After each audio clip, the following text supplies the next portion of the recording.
splitting you up, then we put you in cuffs, and we're shipping you up. Yeah, you can get lost at Camp America. I've seen Chicago be used as a media scapegoat for blackmail, criminalization, or criminality, and look at Chicago. Remember when Trump used to love to say that? He's like, don't look over here while I'm robbing American people. Look at Chicago. You know, in our border right now is that a lot of people are just being marginalized into numbers, but no, these are actual human beings. And what's happening to these kids is scientifically proven to have adverse effects to their development as they grow.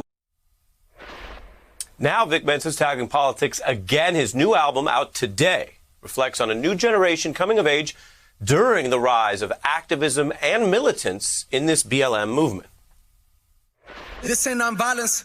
This is that prison break. This is San Quentin state troopers and looters and sirens. This is that by any means. This is that hunger that rumble the stomach of fiends. This is the theme of the thieves. This is the reason we bleed. This poverty a disease. That song, Freedom, is off the new album, I Tape, with guest appearances by Wyclef and Chance the Rapper. And Chicago artist Vic Mensa is back with us now. Congrats on the project, and thanks for returning. Thank you, bro. Thank you for having me. Absolutely, Vic. Let's start. We'll get to the music, but let's start with this big news week. What's on your mind? What needs to fall back? Georgia lawmakers. They need to fall right back. This new voter suppression law they have, I mean, it really is like a modern day Jim Crow law.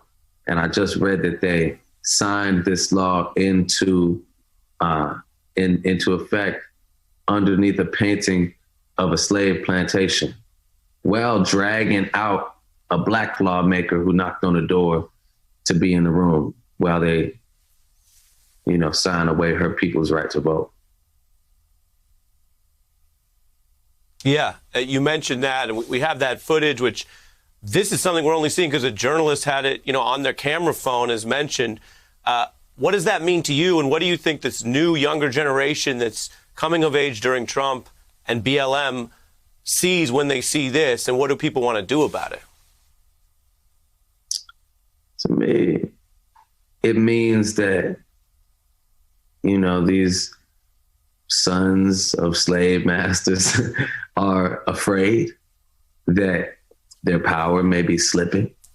I mean, if you look at the election, Black people steer this election, towards Joe Biden. I mean, in Georgia particularly.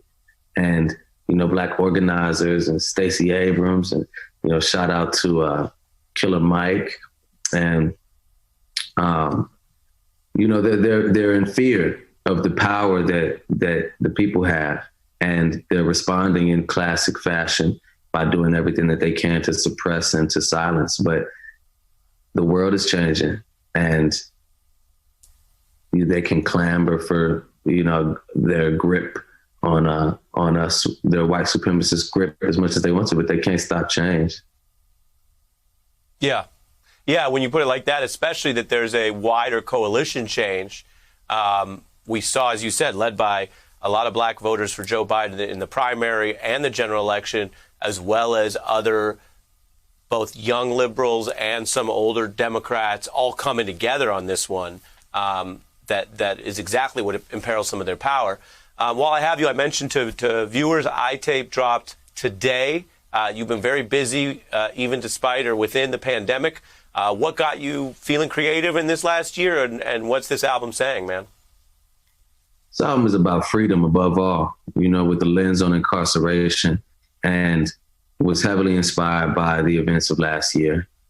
I think that so many barriers were toppled, and, that thin veil of security that we feel as Americans, feel untouchable, that definitely crumbled. And so this album is really exposing a lot of that, and speaks about incarceration because, the prison is the nucleus. That's the heart of everything wrong with America. That's the centerpiece. And so I'm exploring those stories. And now I have 30 seconds, but when you use what sounds like documentary or real footage audio out of the prison. What are you saying there? Why do you want people to? Oh wait, I couldn't hear. I said you got 30 seconds, and I want to say, Joe Biden, you owe us. Black people put you in power. You owe us. You owe us. Don't forget, we put you in power just now. All right. All right. Well, that's a good thing to do with 30 seconds. My apologies. I lost my audio for a sec, but now I can hear you. So we'll see if the president hears you. And Vic, thanks for coming back, sir. Thank you for having me. Absolutely. Hey, I'm Ari Melber from MSNBC. You can see more of our videos right here, or better yet, subscribe to our YouTube channel below. You could have been anywhere in the world, but you're here with us, and we appreciate that.